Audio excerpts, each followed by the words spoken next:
Hi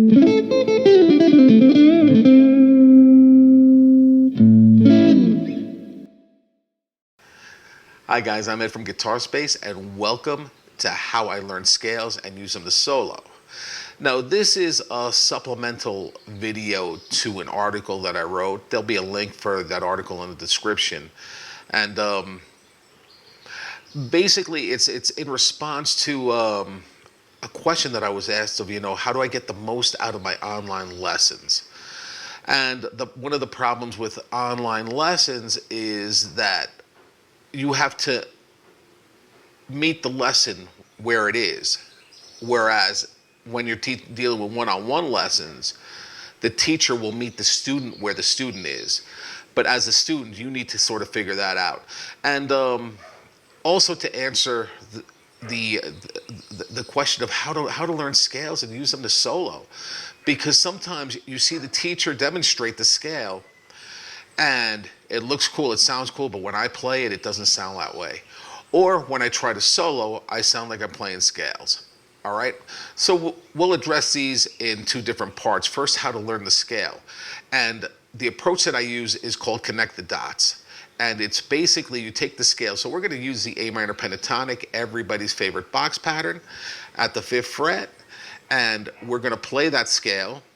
But this is how I learn it. I use a drum machine or a metronome or a backing track. In this case, I'm going to use Drum Genius. It's an app that's on my phone. And what I'm going to do is I'm going to play the app and I'm going to play the scale. And really, I'm just going to keep a continuous stream of rhythm going. So I'm going to start with, I'll just do like maybe just one measure of whole notes. Then a couple measures of half notes, then quarter notes, and then eighth notes. Now the idea is to do each rhythm for about 2 minutes. I'm not going to take you through all of that. What I'm going to do is I'm just going to play through the scale a little bit to give you a demonstration of how to apply the concept. Typical rock groove, straight eighths. This is at 114, and you can adjust the tempo to where you feel most comfortable with. So here, I'm not going to start root to root. I'm going to start in the middle, although I am going to start on the root. 2, 3, 4.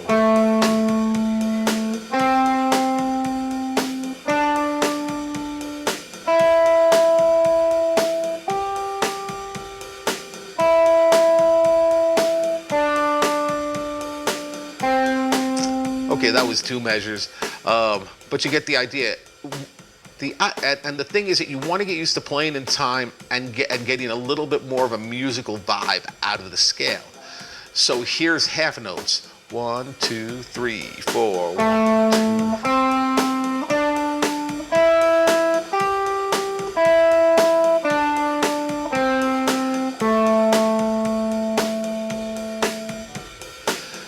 And next we'll hear quarter notes. 2, 3, 4.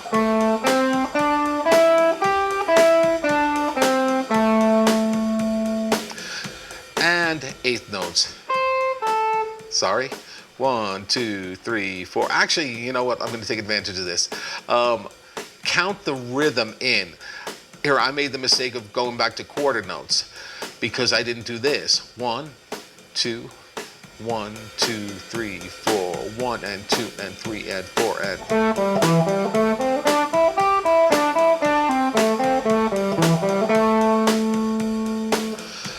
Okay, so I'm really just connecting the notes of the scale. Now here what I'm going to do is I'm going to play eighth notes, but this would be more in line of the way that I would practice it, is just picking string sets is really, I use restrictions in order to learn the scale, but when you're first starting, you might want to just go up and down the scale in time.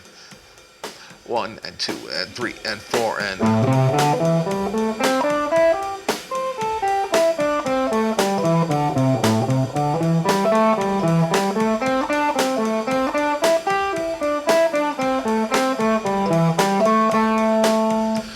Okay, so the idea is not to break the rhythm.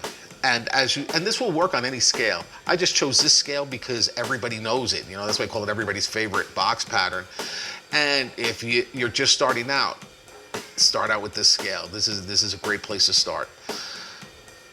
The other thing that you can do, the other element is once you've got the scale and you can play it from memory, you don't need the chart, you don't need tab, you don't need any of that stuff. Once you have that, and you have it under your fingers and you can move freely from note to note, you can start adding your guitarisms. So for example, I could use quarter notes to work on my vibrato. 1, 2, 3, 4.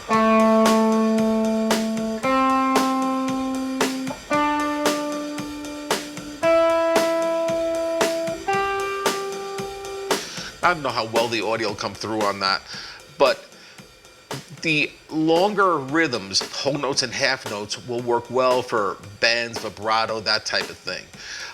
Eighth notes work great for if you want to start applying your guitarisms like hammer-ons and pull-offs. 1, 2, 3, 4.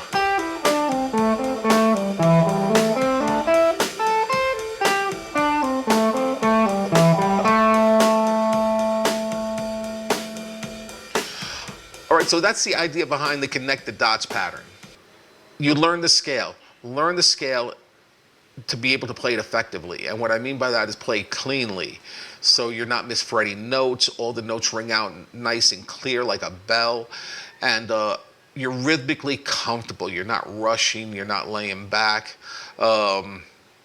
Unless you're intentionally doing that. These are techniques that we use. Sometimes we fall into them by mistake. The adrenaline of the tune has us speeding up a little bit. You know, sometimes at the end of a long rehearsal or a long set, you tend to lag a little bit behind. In those cases, your time will shift a little bit. The feel of it will, but these are advanced cases. This is once you've been playing for a while. All right, so now let's move on to how to apply the scale to solo.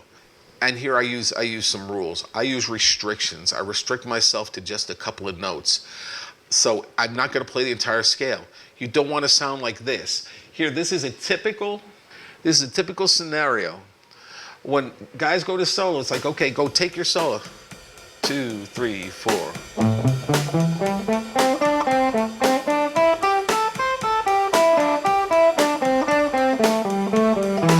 And that's what they sound like, because they sound like they're playing exercises because they are. You haven't learned how to create melodic ideas and create a conversation with your solo. The way we do that is we use restrictions, so we strip it down to these small fragments called motifs. What's a motif? A motif is a melodic phrase. It's a melodic idea. So anytime I say melodic phrase, melodic idea, motif, meaning the same thing.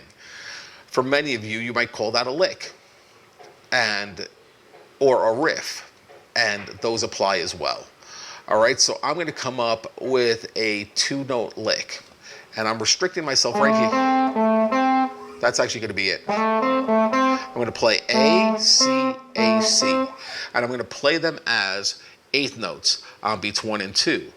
So I'm going to play 1 and 2 and 1, 2, 3, 4, 1 and 2 and. So my complete idea is 2 measures, and those 2 measures I'm going to play on beats 1 and 2. I'm going to rest on beat 3 and 4 for the first measure, and the second measure I'm deliberately resting for that entire measure. I'm playing the space. And what that does, that's called pacing. And I'm surrounding the motif with space, and that makes a motif pop.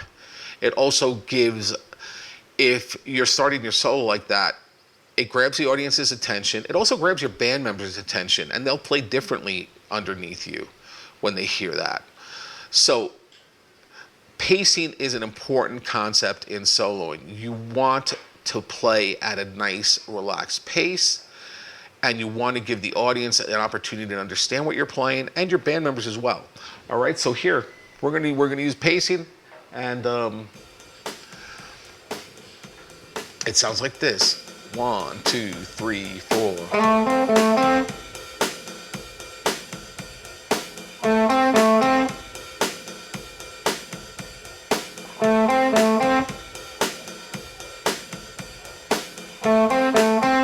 Now I can change the idea, and still I'm going to keep that same rhythm, though. I'm going to use the rhythmic motif, the 4/8 notes on beats 1 and 2.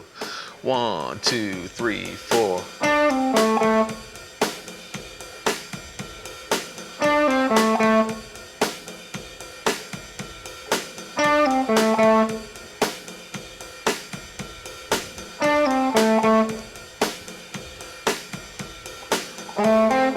First idea, then the second idea,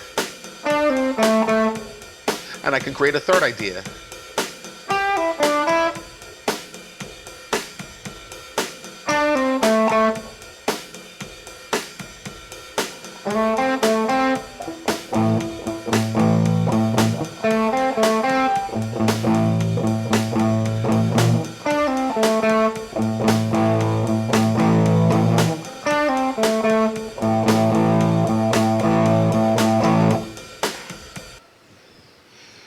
Okay, so that's the concept.